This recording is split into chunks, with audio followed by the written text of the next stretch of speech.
le fait que beaucoup d'États acceptent par principe des dollars au même titre que de l'or pour les règlements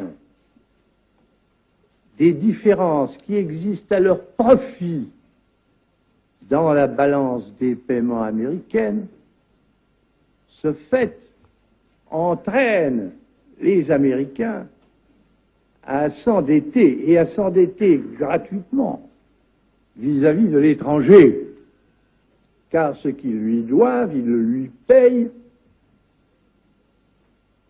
tout au moins en partie, avec des dollars qu'il ne tient qu'à eux d'émettre. Étant donné les conséquences que pourrait avoir une crise qui surviendrait dans un pareil domaine, nous pensons qu'il faut prendre à temps les moyens de l'éviter. Nous estimons nécessaire que les échanges internationaux soient établis, comme c'était le cas avant les grands malheurs du monde, sur une base monétaire indiscutable et qui ne porte la marque d'aucun pays en particulier. Quelle base? En vérité, on ne voit pas qu'il puisse y avoir réellement de critères, d'étalons autres que l'or.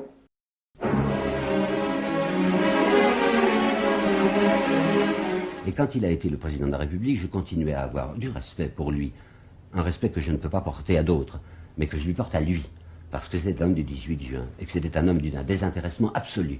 Mais je regrettais que cet homme ne s'occupât jamais de ce qu'il appelait lui-même l'intendance, et qu'il a laissé des traitements en France totalement ridicules. Enfin, j'avais interrogé il y a 2 ans le facteur de l'endroit où j'habite pendant l'été, et quand ce type m'avait dit qu'il gagnait 430 francs par mois, comment voulez-vous qu'un homme qui était marié vive avec 430 francs par mois? Eh bien, c'était sous De Gaulle. De Gaulle ne s'intéressait absolument pas à la condition des Français. Il paraît que, enfin on m'a dit, qu'une des raisons de sa chute, c'est qu'il avait l'intention de s'occuper de ça. Et que pour lui, ce mot qu'il avait lancé de participation n'était pas un mot vide de sens. Et que c'est pour ça qu'il a été renversé par quelqu'un qui l'a remplacé, parce que ce quelqu'un était au service de la droite et des banques. Tandis que De Gaulle commençait à inquiéter les banques. Bloc-notes de François Mauriac, 23 septembre 1966. Ce que le général n'a pas fait, et ce qu'il ne dépendait pas de lui de faire, c'est d'obliger à lâcher prise ses mains, ces quelques mains, oui, ce petit nombre de mains, qui tiennent les commandes secrètes de l'État, qui assurent les immenses profits de quelques-uns et qui font de chacun de nous les têtes d'un troupeau exploitable, exploité.